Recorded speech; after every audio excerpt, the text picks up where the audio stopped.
الحمد لله الذي جعلنا من المتمسكين بولاية سيدي ومولاي علي بن أبي طالب عليه السلام. الحمد لله الذي هدانا لهذا وما كنا لنهتدي لولا أن هدانا الله. أما بعد، يقول الله في كتابه الكريم والفرقان الحميد وقوله الحق. بسم الله الرحمن الرحيم. يا أيها الذين آمنوا لا تأكلوا الربا أضعافا مضاعفة واتقوا الله لعلكم تفلحون. صدق الله العلي العظيم. صلوا على محمد وآل محمد. اللهم صل على محمد وآل محمد. The subject regarding business ethics and entrepreneurship is a very important subject. How are we supposed to have our daily transactions with customers? How are we supposed to treat our employees? How are we supposed to treat the government of the country that we are living in? Inshallah, we are going to discuss that tonight. So our subject tonight, business ethics and entrepreneurship and Islamic viewpoint. Imam Ali ibn Abi Talib alayhi salam, Allahumma salli ala Muhammad wa ali Muhammad, he says in a hadith, Man ba'a washtara falyajtanib wa illa fala yabi'anna wa la yashtariyanna. That there are a few things that if you avoid, then only you should enter the business industry. If you are in the business world, these few things you have to avoid. You can't come close to these few things. What are these things? Imam says, do not transgress. How? Number one, Imam says, if you are in the business world, if you are a trader, right? In Gujarati, what do we call businessmen? Vepari. If you are a Vepari, okay? In Kiswahili, an entrepreneur, we call them Wajasiriamali, right? What if you are a businessman, right? These are things you need to avoid. Number one, Imam Ali says, ar-riba. What? Ar-riba. Usury and interest. Sometimes we tell someone that I'm giving you this money, now you pay me back, but give me 30% more. So for example, right, I'm giving you $10,000. So I say, now you need to pay me 10% more. I'm giving you $10,000, you give me $11,000. That is interest. Imam Ali says, if you use interest to gain profit or succeed in your business, then you will never prosper. Maybe you will prosper in this world, but you will not prosper in the hereafter. Now someone may say that, Ejaz, you don't know how much I profit when I use interest. Someone may say, my entire business depends on interest, on usury. So how can I stop? Allah in the Holy Quran says in Surah Al-Imran, chapter 3, verse 130. يا أيها الذين آمنوا لا تأكلوا الربا أضعافا مضاعفة واتقوا الله لعلكم تفلحون. That, O you who believe, that means if you are a believer, then you will practice these things. If you are not a believer, then you don't practice these things. So Allah is saying, O you who believe, do not devour usury, don't use usury. Even though it may double your money, even though it may multiply your money. So Allah knows you will get profit with interest. Yet Allah tells you, don't use interest in your business. This policy of interest is not correct. And then Allah says, be dutiful to Allah so that you may be successful. Allah is guaranteeing you success. Someone may say, I can't succeed without interest. Not possible. Now again, charging interest is wrong, and also saying, no problem, I will take money and I will pay you back, that is also wrong. So Allah says in the Quran, I guarantee you, you will be successful if you do not devour usury, if you do not commit usury. Sallu ala Muhammad wa ali Muhammad. Allahumma salli ala Muhammad wa ali Muhammad. Number two, Imam Ali says, if you want to succeed in the business world, these are few things you have to avoid. What's number two? One half, taking oath. Wallah, you will never find a product like this in the entire market. Imam Ali says you can't do such a thing. Because sometimes you may say, no, I am truthful. That may lead to lies sometimes. When you say there is no product like this in town, maybe next door there is a better product than this, at a better price, at a better quality. So Imam Ali says, don't take oath. Never. Never swear.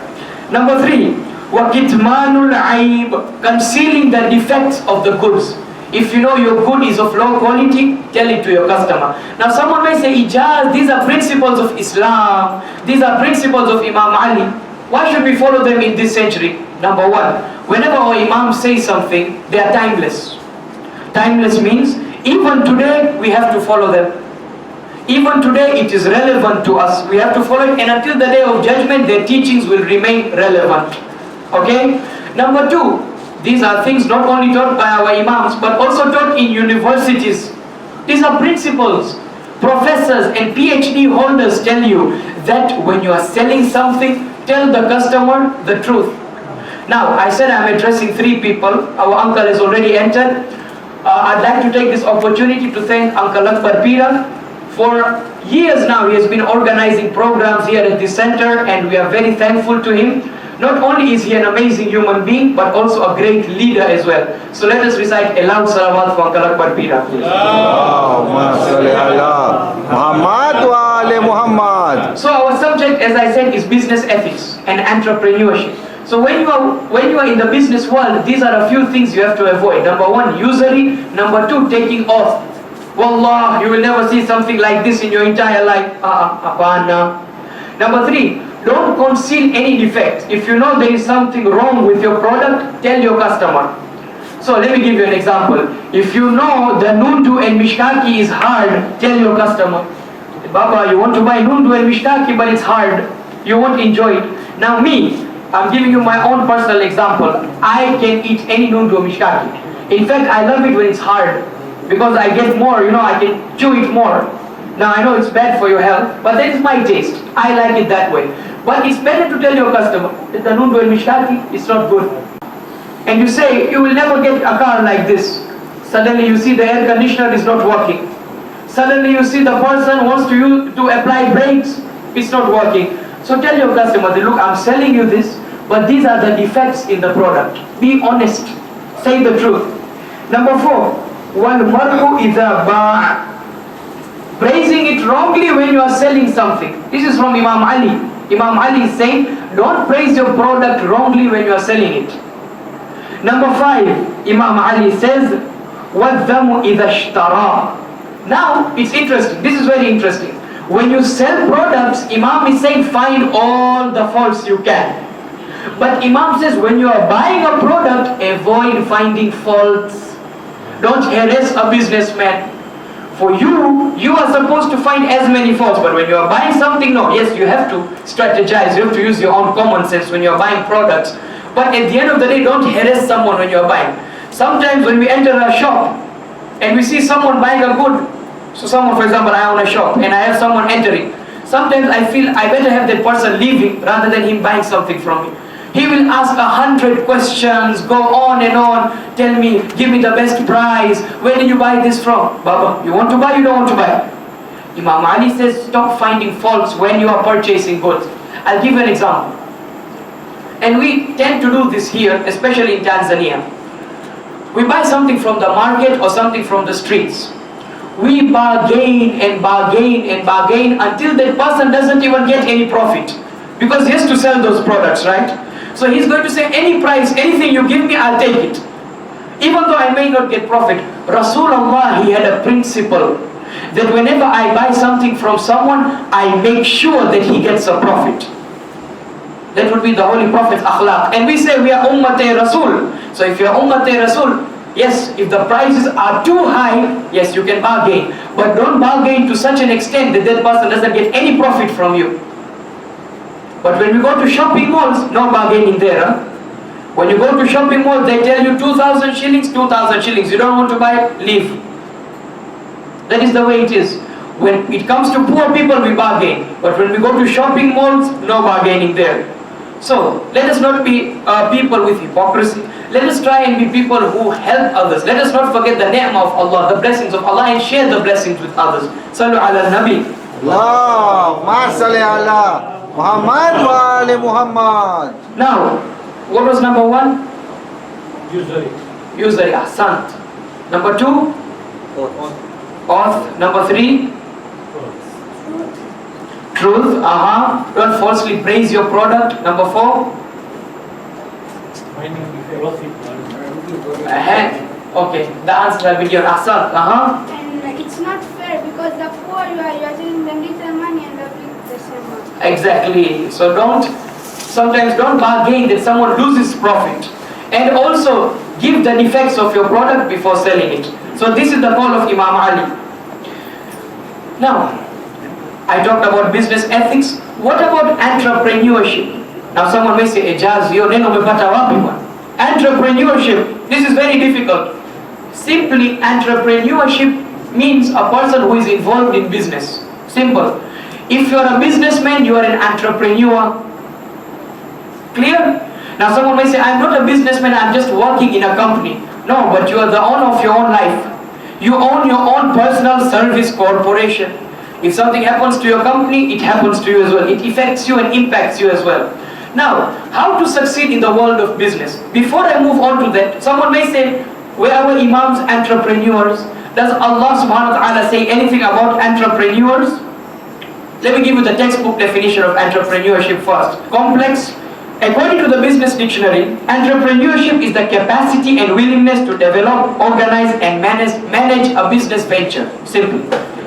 Means you're a businessman. Let's keep it as simple as that. Allah in the Quran, in Surah 53 verse 39, Allah says, وَأَنْ لَيْسَ لِلْإِنسَانِ إِلَّا مَا سَعَى. That a human being will not get anything unless he works hard for it. Now someone may say, I won a lottery. I'm going to win a lottery one day, inshallah. There are statistics that show that people who win money from lotteries, in 2 years they become bankrupt again. Because they don't know how to use that money. So it's important that you know how to use your money and also working hard to get money. Fadl ibn Abu Qarra, this is there in Shanidan-e-Tarikh, page number 47. Fadl ibn Abi Qarra, he once saw the 6th Imam working so hard in the fields. The Imam was farming. So Fadl ibn Abi Qarra said, Ya Imam, why are you farming? Why are you working hard? You should be only giving lectures. You should only be, just bringing people to Islam. This is not your job, Ya Imam. Let us do it.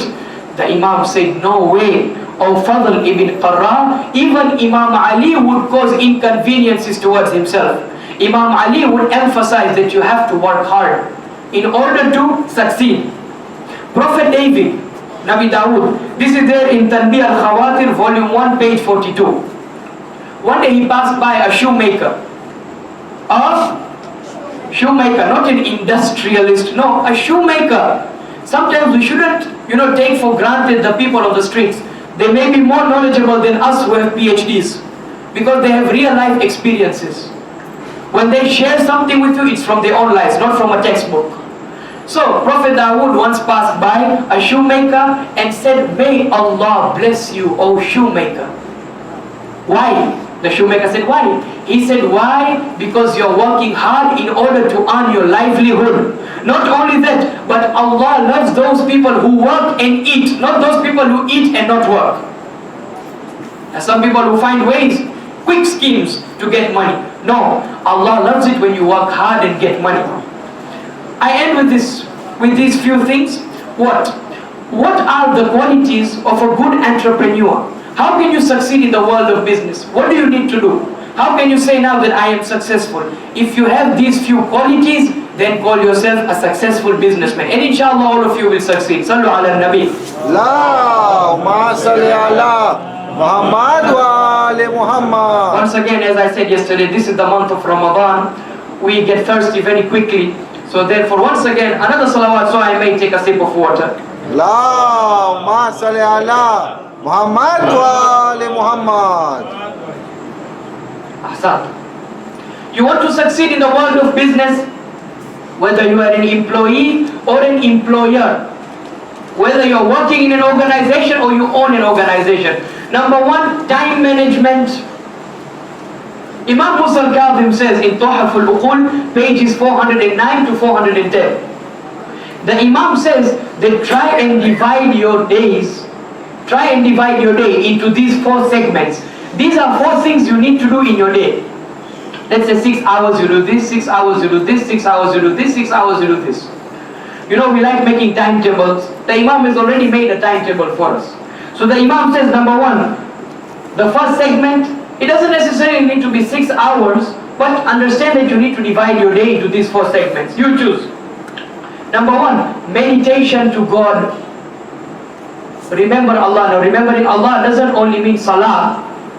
When you're coming here, you are remembering God. In your business organization, you remember God. Some people say, In the masjid, I have to say Salaam Alaikum, Kemcho. But once I'm in my business organization, once I'm in my company, I am a shrewd man. Then you are not a Muslim. That is hypocrisy. You have to be as humble and as polite in your business organization as you are in the mosque. Right? So number one, meditation. Number two, earning livelihood, working hard in order to sustain yourself. Number three, now someone may say, "Boss, this is over. You sleep, you earn. You pray salah, go home and sleep." The Imam says no. Number three, socialize with others, meet other people, conduct charitable events, help people out in your society. Don't only say, "I'll stay home and do nothing. All I'll do is get pesa." No. Even businessmen today successful, they say no. Go out, meet people, socialize. Number four, spend time with your family. Sometimes we neglect our families. That I'll be only bothered with my work, family, leave them behind. I don't even say salam when I go back home, straight away I go to my room and sleep. No. Imam says spend time with your family as well. Robin Sharma, he's a very famous author and a motivational speaker. He says time management is life management. If you manage your time, you are able to manage your life as well. So what's number one? If you want to be successful in the business world, Asar. Number two, respecting everyone in the workplace. How many of you have heard of Emerson? Now Emerson is an institute here in Tanzania, and I'm a student there, and I'm honored to be a student there. Emerson Education Services. Now it is named after a man called Ralph Waldo Emerson. He was a philosopher. He says every human being of whatever origin, of whatever station, they deserve respect. Whether he's Hindu, Muslim, Christian, whatever he is, you have to give him respect. Whether he's black, white, orange, brown, he has to be given respect. He has to be given respect. And we must respect others as we respect ourselves. How much do we respect ourselves? We must respect others. John Maxwell, in his book Relationships 101, he says, treat everyone as if they were the most important people in the world. If President Magufuli were to come here in this program, how much respect would we give him? Karibu sana mheshimiwa, this is a special chair for you, karibu. Now John Maxwell says, treat everyone like that, whether he's poor or rich. And even Rasulullah Muhammad sallallahu alayhi wa alihi wa sallam, Muhammad wa ali Muhammad. he says, Dhulmul Ajir Ajrahu min al-Kaba'ir, Biharul Anwar, volume 103. Rasulullah says, if you mistreat your worker, you have done a grave sin. You have done a grave mistake. Amali of Sheikh Saduq, he has another hadith from Rasulullah, that a man who wrongs a worker, what happens? He will not even be able to smell the fragrance of paradise. Forget about entering Jannah. You won't even smell the fragrance. So what is number two? Respect everyone in your workplace, whether he's a senior or a junior, marketing director or just a person who is down there, just a normal worker. Respect that person. Number three, two more. Honesty or truthfulness to the government and the customers here.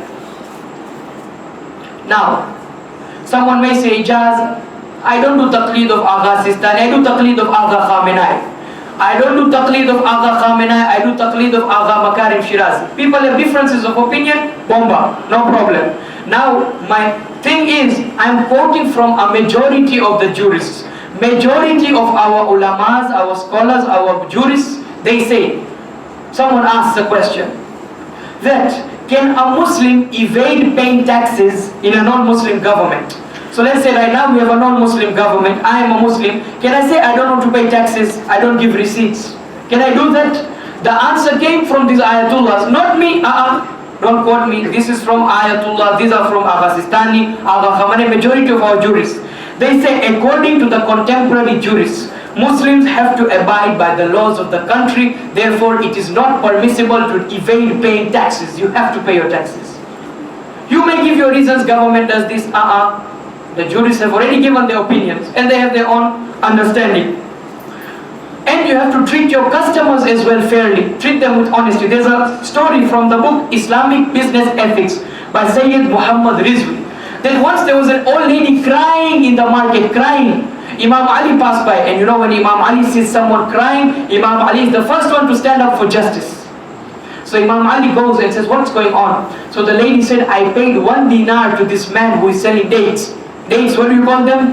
Khajur, ahsan. In Ramadan, everyone knows what khajur is. MashaAllah. So he goes and she's selling khajur. This man is selling khajur, but he cheated this woman. On the shelves, the quality is wonderful. But when he started packing those khajur, he gave her low quality khajur. We do that sometimes. The shelves, mashallah, look at the quality. Suddenly when you start packing, you start adding some of your contaminations. Not correct. So now Imam Ali said, give her back her dinar. Give it to her. This man said no. Imam Ali persisted to such an extent that that man said, yes, take your dinar back and no problem. I ask for forgiveness. Imam Ali said, never cheat another person, never cheat your customer. Rasulullah says in Man La Yahdara al-Faqih, volume 2, page 187, one who deceives his customer is not one of us, is not a Muslim. That's number 3. What's number 3? Honesty and truthfulness. Number 4, the final point, resilience. Do not give up. Don't say that I'm going to be a failure or I will never succeed. No, strive and struggle, you will succeed. Coca-Cola, it says that John Bamberton, the owner of Coca-Cola, he sold guess how many Coca-Colas he sold in the first year? Coca-Cola, first year, guess how many products they sold? How many drinks? Billions? My grandfather said straight away the business was booming. 100. Say. Trillion. I say. 41 bottles. 21 bottles. Okay, Asan. 25 bottles. Tuwasaidie kidogo tuongezee number. So 25 bottles. But still, the answer is close. So, Sallu ala Muhammad wa ala Muhammad for our brother there. So, 25 bottles Coca-Cola today, every single day, 1.9 billion drinks. So, Allah in the Quran says, Surah 12, verse 87, وَلَا تَأْسُوا مِنْ رَوْحِ اللَّهِ. Do not give up and do not despair Allah's mercy. You shall succeed. Sallu ala Nabi.